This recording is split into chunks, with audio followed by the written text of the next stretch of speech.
The White House got a surprise boost today in the form of a new poll by Bloomberg News. It finds the president with a whopping 13-point lead over presumptive nominee Mitt Romney.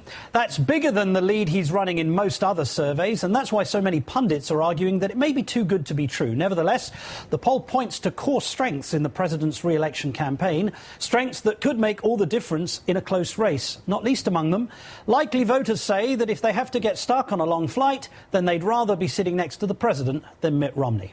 Let's bring back Karen Finney, and joining me here in New York is MSNBC contributor Steve Kornacki of thesalon.com. And Steve, you've written a piece today saying that you think the margin can't possibly be as high as this, but it's encouraging for the president, isn't it?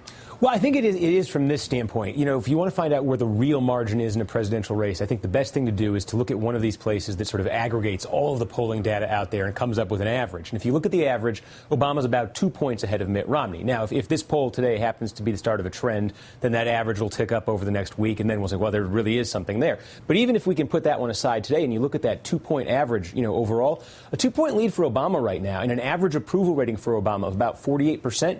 If you look at that historically, he's probably in better shape than he should be, given that he's an incumbent president 3.5 years into, you know, a presidency that has been defined by just, you know, an economic almost disaster. Right. So, you know, that in that sense, it is encouraging for the White House. OK. Karen, I noticed in this poll that a majority of voters say Mitt Romney is out of touch.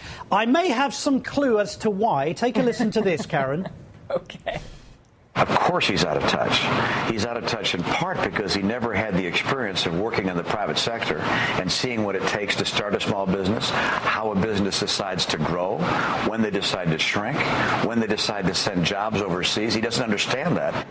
Now, hold on. The president is out of touch because he doesn't know when to send jobs overseas. Really? You mean the way Mitt Romney sent call centers to India when he was governor? That's right. I mean, here's our president out there trying to fight to keep jobs here in America. I guess he's out of it, right? Yeah, he's completely out of touch. Here's the thing I think is equally as important, though, on this. You know, we've said from the last round of polling that we saw that there was room for people still to learn about Mitt Romney. This poll, to me, suggests, even if the numbers are too good to be true, people are starting to learn, and what they're learning, they don't like. And one of the key arguments that I think is reinforced in this poll, and you'll continue to see it throughout this campaign, is, OK, we've heard this from Mitt Romney before, right, when he ran for governor. I was a businessman. I know how to create jobs. But what happened when he was governor? The state went to 47th in job creation. He raised all sorts of taxes and fees on the people of the state and, you know, basically had increased their statistics by self-deportation from the state. So when you look, the more people learn about the real record and the application of those business values to the actual job of being a chief executive, they don't like what they're seeing. Now, to Karen's point, Steve, Ann Romney was asked if she, unlike the First Lady, was planning on taking lavish overseas vacations. It's become something of a right-wing talking point, as you know. The First Lady, like her husband, out of touch for overseas travel and so on. But it's not as if the Romneys don't like going overseas, is it? Take a listen to this. The best memories were with my wife on vacations from time to time in France. The last vacation we had there, walking around the city of Paris and walking not just in the Champs-Élysées, but also over to the Jardin of Luxembourg.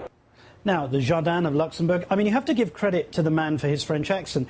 But who's really into the foreign holidays here? Is it Monsieur Romney or Mademoiselle Obama? Well, you know, I would say what this kind of illustrates is, you know, the same thing that's sort of dragging down or has the potential to drag down Mitt Romney, you know, can kind of catch his wife up, too, when she does these interviews. Because, you know, when Romney goes to sort of a conservative outlet or right-wing, you know, a right-wing outlet and does an interview. Does he go anywhere else? He is CBS last week and probably for the last time. Sorry, forgive me. But when he goes to Fox News, one of the things that happens is he is confronted with the right's caricature of Barack Obama, and he's basically forced to sit there and affirm it because he does not want to be alienating that base. Well, if his wife sits down for an interview, there's also this sort of caricature of Michelle Obama that exists on the right. Now, you know, some people on the right, I know like Mike Huckabee, for instance, have been really reluctant to get into that, but others not so much. And so, you know, Ann Romney's really sometimes in the same bind that her husband's in. Is she going to sit there and she doesn't want to say anything that's going to alienate that audience? Very quickly, Karen. Well, just remember that Michelle Obama was talking earlier this week about a trip she and her husband took to Kenya when he was first meeting his family and how they had no money and it was great because they were, you know, roughing it out there together. That's a lot different than going to London to watch dressage. Indeed, or even the Olympics. Our thanks Indeed. to Steve Kornacki and Karen Finney.